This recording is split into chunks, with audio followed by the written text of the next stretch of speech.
My name is Marietta Mehanni, and this week's muscle conditioning tip is going to be all about working our back muscles. We're also going to incorporate a bit of upper body work as well. So what we're using today, we're using a Swiss ball and we're using this thing called a gym stick. A gym stick is a fiberglass stick weighing 400 grams with a couple of latex tubings on either end with bands that can either go around your feet or your hands. And today I'm going to put them around my feet. So just placing around the arch of each foot. It's a clever piece of equipment that's come all the way from Finland, designed by a couple of athletes, and you can use it on just about anything, including a Swiss ball. So what we're going to do now is I'm actually going to get behind the ball. I'm going to kneel down, and I'm just going to roll forwards just a little bit so my feet stay on the floor and the stick is on the ball. So I'm going to turn a little bit more side on so you can see more clearly. So now I'm holding the stick against the ball. Now just before we move any further, I want to explain how you use a gym stick. So what you can do is turn the stick so the bands wrap around the end of the gym stick, and that basically shortens the bands, which makes it a lot more challenging. So you can add resistance or take resistance off whenever you feel comfortable doing so. But I'm going to start with no resistance because I know what we're going to be doing. So ball, stick against the ball, just holding it there in place. In fact, it feels really good just to hold it there. It's almost like a stable platform. And I've got my feet on the floor. Now, I'm going to lift one leg up and down off the floor. So I'm going to lift up and release. Lift up and release. Now, an alternative for this, if you feel really super unstable, is to place a stick on the floor. But you're not going to work your back muscles as much here. So I'm going to hold it there, and now, because I've lifted my torso up slightly, so this is for those people who are more familiar with using the Swiss ball, and you want a really good workout through the core. This is going to be great for stability training as well. So lifting one leg up at a time. Now, I would probably do 8 repetitions, alternating from one side to the other, before I move on to the next level. Now you could also do 8 repetitions on one side. Now when you do 8 repetitions on one side, your brain has an opportunity to work out how to stay more stable as you repeat the same activity. So that's also an alternative for those people who are like, the alternating stuff is really hard, I get it. So then what we're going to do is add the back exercise to this. So I'm just going to walk myself a little bit further forwards. You want to make sure that you're on a non-slip surface, so your shoes are not going to slide on the floor. Now if you're having challenges, grab yourself a yoga mat, which is sticky, put the ball and put your feet on the yoga mat at the same time.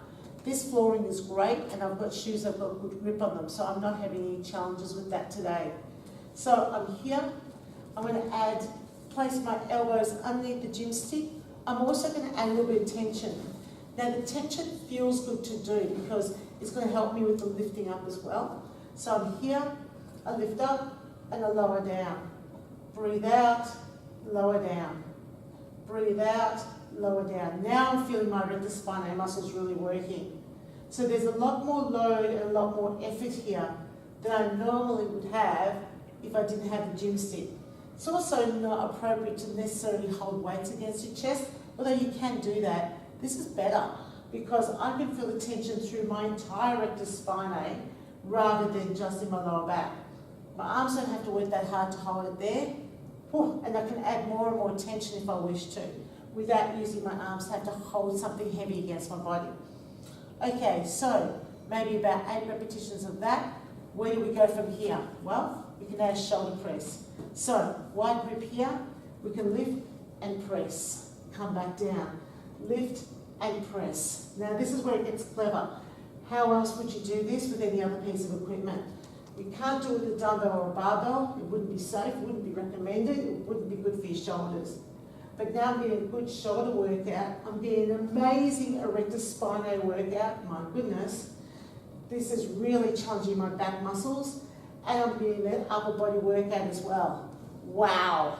Wow. And the entire time both my feet are on the floor. The ball's just something for me to lever off, but it's also creating an unstable platform. So I'm actually activating more than perhaps I would have if I was lying on a stable bench. All right, so if you want to work it even harder than that, what you can do is lengthen the arms completely, hold here, lower the torso, lift up, lower the torso, lift up. So breathe out as you come up. So breathe out as you come up, breathe in as you go down. Now, this is not an easy exercise. So you want to make sure that you build up to that point and make sure that you've got enough strength through your whole body to be able to stabilise on the ball as well as work against the resistance of the gym stick and your own body weight. So, great exercise for your back. The gym stick's such a cool tool. It's effective, and we often say it's simply effective. You can use a button in the middle, they'll pull it apart so you can travel with it, and they're not expensive. So for like a complete gym, it's really, really inexpensive, and you can purchase it from either my website, mariettamehanni.com, or you can go to eBay. And if you hop on YouTube, you'll see a whole bunch of different gym stick exercises there that you can to do without the Swiss ball, so you don't have to make sure you've got one of these, especially if you're traveling. Great exercise. I hope you enjoy it, and that's this week's muscle conditioning tip.